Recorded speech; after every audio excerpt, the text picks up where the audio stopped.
What if I told you that with just a weak password, an unapproved SaaS app, and a 27-minute window, an attacker could breach 3 different cloud providers and walk away with millions of records? That's not fiction. That's the reality of modern cloud breaches. Welcome to episode 4 of the Vulnerability Chaining Masterclass. If you're new here, I recommend watching episode 3 after this, where we explored how cache poisoning, API Ebola, and supply chain attacks chained together.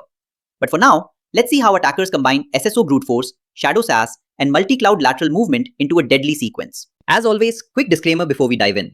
This content is purely for educational purposes. Everything I demonstrate is recreated in controlled labs with fake credentials and intentionally vulnerable apps.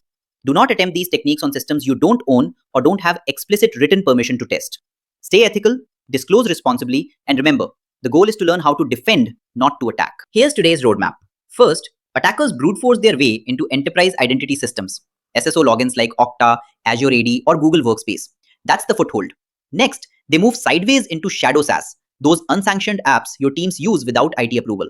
That becomes persistence. Then, they escalate through multi-cloud lateral movement, pivoting from AWS to Azure to GCP in minutes. That's escalation.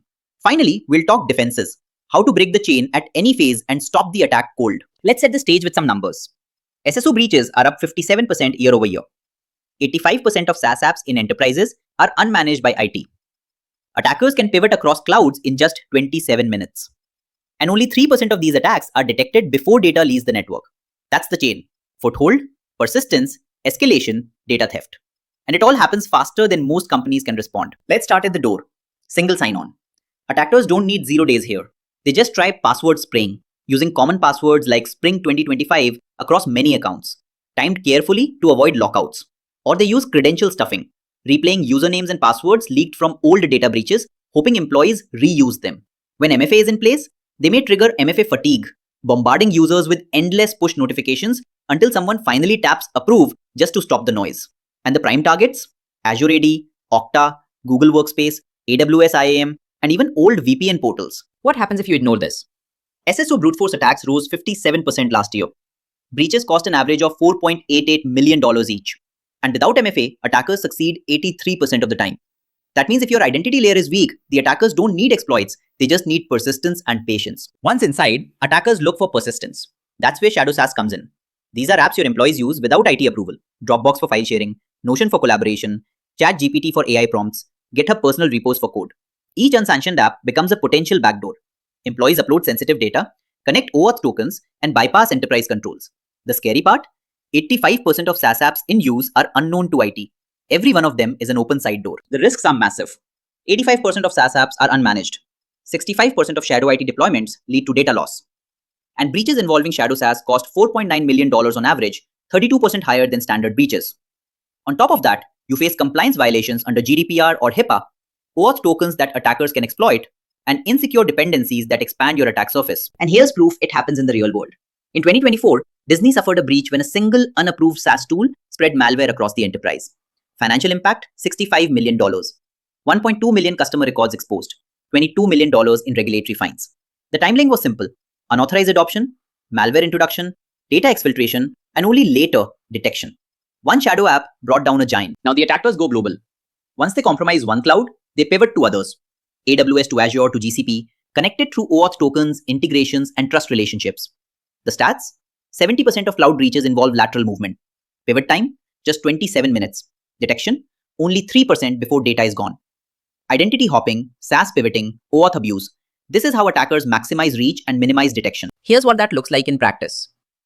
IAM abuse in AWS for initial access. OAuth token theft to pivot into Azure. SaaS integration abuse to slip into GCP. Persistence by planting backdoors across environments. Real attack chains? Scattered Spider moved from AWS, Microsoft 365, Google Workspace. UNC 3886 started in GCP, pivoted to Azure, and exfiltrated data from AWS S3.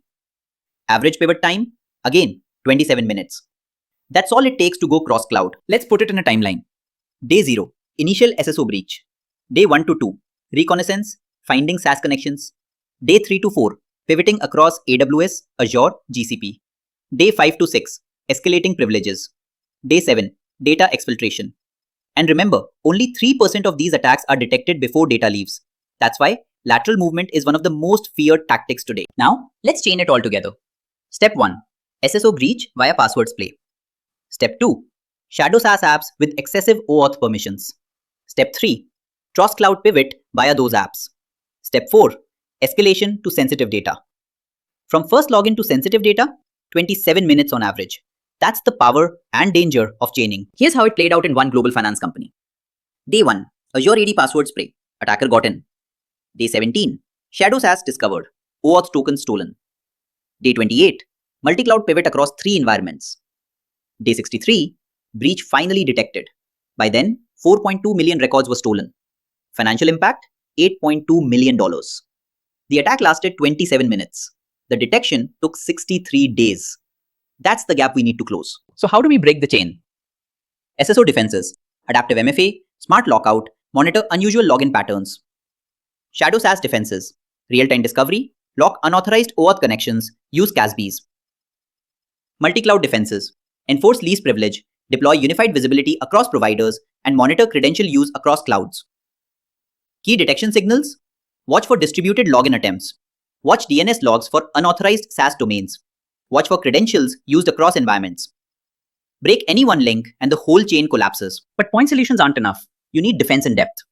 At the identity layer, continuous authentication, risk-based MFA, just-in-time access. At the SaaS layer, discovery, OAuth controls, data loss prevention. At the cloud layer, cross-cloud monitoring, workload verification, continuous IAM checks. This is the zero trust model in action. Never trust, always verify, assume breach. Only layered defense can block a layered attack. And here are some tools to help. Okta Threat Insights and Microsoft Entra ID for SSO, Netscope and Grip Security for Shadow SaaS, Wiz and Prisma Cloud for multi-cloud visibility, and free resources like MITRE ATT&CK, Cloud Security Alliance, and OWASP. Paid or free, the important thing is to use them strategically, not just buy licenses and hope. Let's step back and see the full chain. SSO Brute Force, 37% detection rate, 8 to 12 hours to exploit. Shadow SaaS, 12% detection, 2 to 4 hours to exploit. Multi-Cloud Lateral Movement, 3% detection, just 27 minutes to exploit. Overall evasion rate, 97%. That's why thinking in silos doesn't work. Defending only one vector leaves you exposed to the chain. Here are the big takeaways. SSO attacks are up 57%. 85% of SaaS apps are unmanaged. Average cross-cloud pivot takes 27 minutes. Detection rate across this chain is only 3%. Action items for defenders. Protect your SSO with adaptive MFA and spray detection. Control Shadow SaaS with discovery and CASB. Block lateral movement with cross-cloud monitoring. Break the chain at any phase and you stop the attack sequence before it reaches your data. In episode 5, we're stepping into the exploitation stage. How attackers chain local file inclusion, malicious file uploads, and log poisoning into full remote code execution. That's the kind of chain that turns a web app bug into complete server takeover. So subscribe now, hit the bell, and don't miss it. And if you're new here, go back and watch episode 3, where we covered cache poisoning, API Ebola, and supply chain compromise. Each episode builds on the last, and together, they'll give you a complete blueprint for modern vulnerability chaining. This is Bug Bounty and Beyond, where we don't just break things, we build the future of security. Thanks for watching. Stay secure.